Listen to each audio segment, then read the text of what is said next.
Well, Doctor, we are at a disadvantage in that we always have to wait for information to filter out of Myanmar. Can you tell us, are we getting the full picture, or are we getting an accurate picture of what's happening in Myanmar, or are there things that we are not hearing or not seeing that we should be seeing?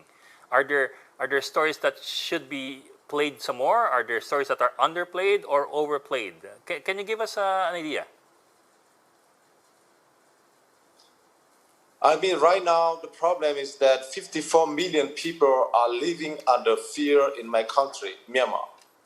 And secondly, today it can be the day when they will kill me.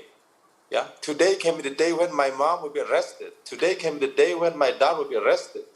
Today's the day. Today may be the day when my daughter, my brother, my sister will be killed. So it's like the smoky guns in the doorsteps. They are pointing and on the high, and they are doing this. Even snipers on the high, aiming to kill, shoot to kill. So I mean, all the country are under siege. As I said, they turned the country into chaos. That means that our neighbors, our friends, our family. We are the family. ASEAN as 10 members. We are 10 members of the family. And this is happening. It seems to us that our neighbors, our friends, our family members are closing their eyes so that they will not see it, and closing their ear so that they will not hear it. So the people of Myanmar are crying and dying.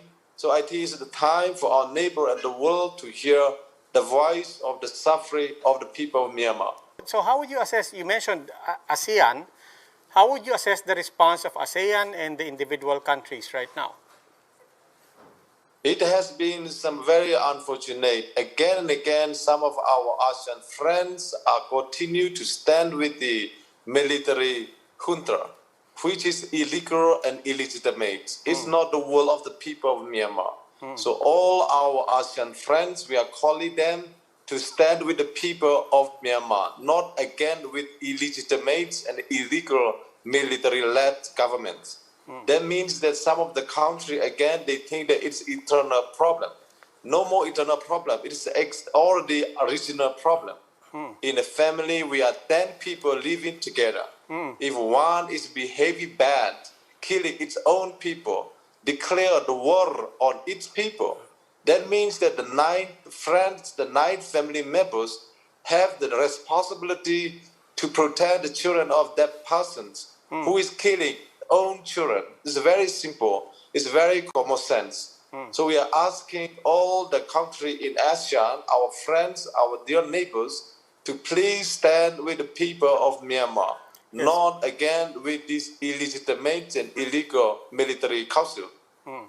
But we have some experience with the exiled government, prior to the reform age that allowed the NLD back into mainstream politics in Myanmar. And if we look back at that history, we were discussing it earlier. ASEAN, as you know, is very conservative. We work by consensus. It works very, very slow.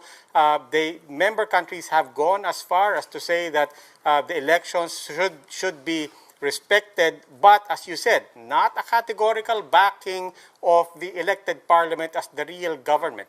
What is the implications beyond Myanmar, given our history in ASEAN of slow-moving, move by consensus, the ASEAN way, and so on? What beyond Myanmar, what is the implications for ASEAN if, as you said, this family does not take a position on this particular trouble in Myanmar? This is very simple. These military generals, they are in any country, Asia or Myanmar, it doesn't matter, really. They are putting ASEAN into shame in front of the world. That means that we cannot afford, by this small number of people, putting ASEAN into shame on the stage of the world. It's 21st century.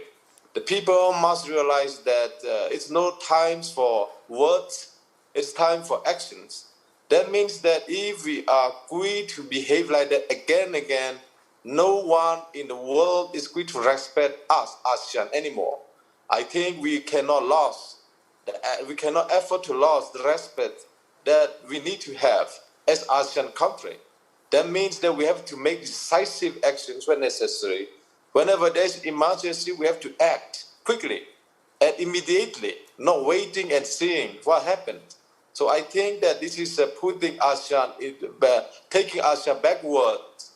If we have got stable neighbor and prospering neighbor and thriving neighbor, that's much better to have than this kind of military generals who are killing its own people. This is a criminal act. It's a crime against humanity. It's not just something went wrong. It is about crime against humanity. So unfortunately, these generals of military regime has committed crime against humanity times and times again. 1962, they have committed the same crime against humanity. 1988, they have committed crime against humanity. Again, 1997, once with the students. Again, in 2007, with the monk. Killing the monks on the street is crime against humanity. And with Rohingya people, yeah, in 2017, they have pushed almost 1 million people to the sea and killed many of them. Now it's happening again. So ASEAN has the responsibility to come to stand where the truth is. So they cannot stand again and again covering these generals who have committed crime against humanity.